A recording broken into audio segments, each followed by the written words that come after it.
নমস্কার সম্মানিত দর্শকবৃন্দ, আপনারা অনেকেই ফোনপে, গুগল পে, পেটিএম বা ভীম যে কোনো ইউপিআই ব্যবহার করে থাকেন। সেটা চায়ের দোকানে হোক বা যে কোনো কেনাকাটার সময় হোক বা যে কোনো পেমেন্ট করার সময় হোক।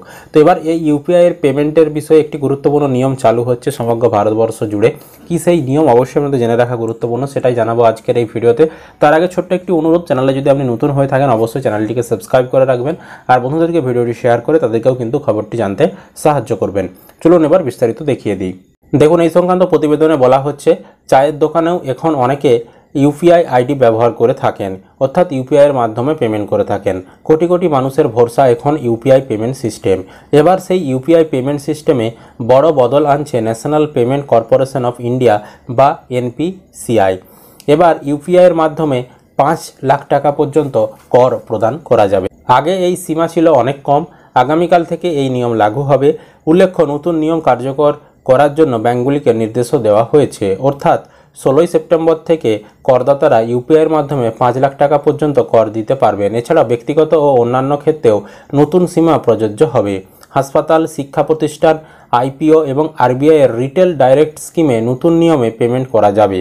তবে সেক্ষেত্রে ব্যাংক এবং ইউপিআই অ্যাপ চেক করে নিতে হবে পেমেন্ট সীমা কত রয়েছে। জানা যাচ্ছে বেশিরভাগ পিয়ার টু পিয়ার লেনদেনের ক্ষেত্রে সীমা 1 লাখ টাকা। তবে বিভিন্ন ব্যাংক এই সীমা বিভিন্ন করে রেখেছে বা বিভিন্ন ব্যাংকের ক্ষেত্রে বিভিন্ন হতে পারে। যেমন আইসিআইসিআই এবং এইচডিএফসি ব্যাংক 1 লাখ টাকা সীমা ঠিক করেছে। এলাহাবাদ ব্যাংকেই এই সীমা 25,000 টাকা। বিমা এবং আন্তর্জাতিক লেনদেনের ক্ষেত্রেও এই সীমা 2 লাখ টাকা পর্যন্ত হতে পারে। মানে লোন পেমেন্টের ক্ষেত্রে আপনারা সর্বোচ্চ 5 লক্ষ টাকা পর্যন্ত পেমেন্ট করতে পারবেন। এছাড়াও এখানে বিমা বা আন্তর্জাতিক লেনদেনের ক্ষেত্রে সর্বোচ্চ 2 লক্ষ টাকা পর্যন্ত পেমেন্ট করতে পারবেন। এছাড়াও পেয়ার টু পেয়ার মানে আপনি কোনো জায়গায় কোনো খাবার খেয়েছেন বা আপনি আপনার বন্ধুকে টাকা পাঠাচ্ছেন, সেক্ষেত্রে কিন্তু বিভিন্ন ব্যাংকের বিভিন্ন নিয়ম রয়েছে। অনেক ব্যাংক কিন্তু সর্বোচ্চ 1 লক্ষ টাকা পর্যন্ত টাকা পাঠাতে আপনাদেরকে এলাউ করে। অনেক ব্যাংক আবার কিন্তু 25,000 টাকা পর্যন্ত এলাউ করে। সেটা কিন্তু আপনাদেরকে আপনাদের নিজস্ব ব্যাংকের যে ওয়েবসাইট বা নিজস্ব ব্যাংকের যে টার্মস কন্ডিশন রয়েছে বা ব্যাংকে গিয়ে আমাদেরকে সেটা জেনে নিতে হবে। এটাই ছিল মূলত নতুন update. Paytm, PhonePe, Google pay সমস্ত ক্ষেত্রেই যে আপনারা ইউপিআই ব্যবহার করেন সেক্ষেত্রে।